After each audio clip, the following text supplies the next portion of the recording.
The knock on the heavy mahogany door was so soft that it almost went unnoticed. Inside, the CEO of one of the biggest companies in the city, Adrian Cole, was pacing around his office. It was late at night, and the building was nearly empty. His assistant had left hours ago, leaving him with silence and the glow of city lights streaming through the tall glass windows. But then, it came again. A timid knock. "Come in," Adrian called, his tone sharp, distracted. He expected maybe a janitor or a guard. Instead, when the door creaked open, a tiny figure appeared. A little girl, no older than 7, with tangled brown hair, wearing a faded pink sweater 2 sizes too big. Her shoes were scuffed, her face pale. She clutched a ragged teddy bear in one arm, and with the other she held the doorframe for balance. Her wide eyes lifted to his. And then she said the words that froze him in place. "They hurt my mom, she's dying." For a long second, Adrian thought he'd misheard her. The child's voice was trembling but clear. She looked straight into his eyes as if begging him to believe her. Adrian's first instinct was to call security. What business did a child have in his office at this hour? But something in her voice, in the raw desperation, pierced through the icy armor he had built over years of power and wealth. "Where's your mother?" he asked, his voice suddenly gentler. The girl's eyes filled with tears. "She's outside, in the alley. Please, I didn't know where else to go. Everyone told me you're the richest man in this building. They said you help people sometimes." Adrian's heart sank. He wasn't known for helping. In fact, his reputation was ruthless. But before he could argue with himself, his feet were already moving. He followed the girl down the long corridor, through the silent lobby, and out into the night. Behind the skyscraper, in the dimly lit alley, he saw her. A woman lay on the cold concrete, her hair matted with blood, her breathing shallow.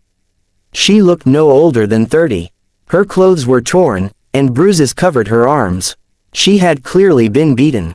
The little girl knelt beside her, clutching her mother's limp hand. "Mama, I found someone to help us," she whispered, her small voice breaking. Adrian crouched down, his expensive suit brushing against the dirt. "Call an ambulance," he barked at his driver, who had rushed after him. Within minutes, sirens filled the night. As paramedics lifted the woman onto a stretcher, the girl tried to climb in after her. But they stopped her gently. "Only family can ride with the patient. She's my mom," the little girl cried. Adrian didn't even think. "She's with me," he said firmly, placing a hand on the child's shoulder. The paramedics hesitated, but his commanding presence left no room for questions. Hours later, in the sterile brightness of the hospital, Adrian sat with the girl in the waiting room. She hugged her teddy bear tightly, her eyes never leaving the door that led to the emergency ward. "What's your name?" he asked. "Lily," she said softly. "And your mom?" "Her name's Grace," Lily whispered. "She works at a diner. She works all the time, but some men came last night and, they wanted money. She didn't have it. They hurt her." Adrian's jaw tightened. He had seen cruelty in the business world, but this kind of raw, senseless violence stirred something in him he hadn't felt in years, anger, mixed with an unfamiliar ache. "Do you have anyone else?" "Family." Lily shook her head. "Just mom. It's always just us." For the first time in years, Adrian felt powerless. He had wealth beyond measure, but in that moment, sitting beside a child whose whole world was breaking, he realized money couldn't erase pain. The hours dragged on until finally, a doctor emerged. "She's stable, but, she's in critical condition. We've stopped the bleeding, but, the damage is severe. She'll need surgery, and even then, the recovery will be long." "Do you have insurance?" Lily looked up helplessly. Adrian stood. "She does now," he said, pulling out his card. "Do whatever it takes." The doctor nodded, relieved. But the cost was staggering, even by hospital standards. Adrian didn't blink. Days turned into weeks. Grace underwent surgery, and Adrian visited daily. Not because he had to, but because Lily waited for him. Every evening, the little girl would run to him the moment he entered, her tiny hands wrapping around his much larger ones. She would tell him about her day, about her teddy bear, about her dreams of becoming a teacher like the kind lady at her school. Adrian listened, really listened, and something inside him shifted.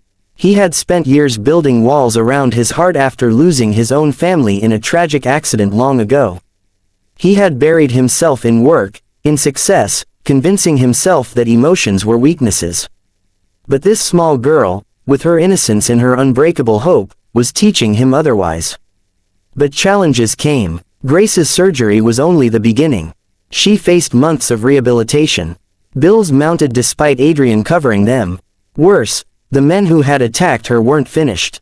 One night, Lily confided in him, her voice trembling. "They said they'll come back. They said if Mom doesn't give them money, they'll hurt her again." Adrian's blood ran cold. He wasn't just a CEO, he had influence, connections, power. And for the first time, he wanted to use it not for profit, but to protect. Through his contacts, he learned the men were part of a gang extorting small business workers in the city. Grace had been one of many victims. But unlike others, she had survived. That made her a target. Adrian made a decision. He hired security for Grace and Lily, moving them into a safe apartment under his company's protection. Then he used his legal team to push the police into action. It wasn't easy, corruption ran deep, but with relentless effort, the gang members were arrested one by one. Still, the road wasn't smooth. Grace, once awake, struggled to accept his help. "Why are you doing this?" she asked him one day, her voice weak. "We're nothing to you. You're a man who has everything, why care about us?" Adrian looked at her for a long moment. Then he said quietly, "Because once, I lost everything. And I know what it feels like to think no one will come." Her eyes softened, tears spilling down. She didn't argue again. Months later, Grace was walking again, though slowly. Lily thrived in school, her laughter filling the air whenever Adrian visited. His once cold, empty mansion began to echo with the sound of her footsteps, her drawings pinned on his refrigerator, her teddy bear sometimes forgotten on his couch. One evening, Lily tugged at his sleeve. "Mr. Cole." "Yes, Lily, can I tell you something?" She looked shy, her voice almost a whisper. "I prayed for someone to help us. I asked God to send an angel. And then you came." Adrian felt his throat tighten. He pulled her into his arms, holding her close. The journey wasn't about money or power anymore. It was about rediscovering humanity. Adrian didn't just save Grace and Lily, they saved him. They reminded him of love, of second chances, of the importance of standing up when others fall. By the time Grace was strong enough to work again, Adrian had already offered her a position in his company, far from the dangers of the streets.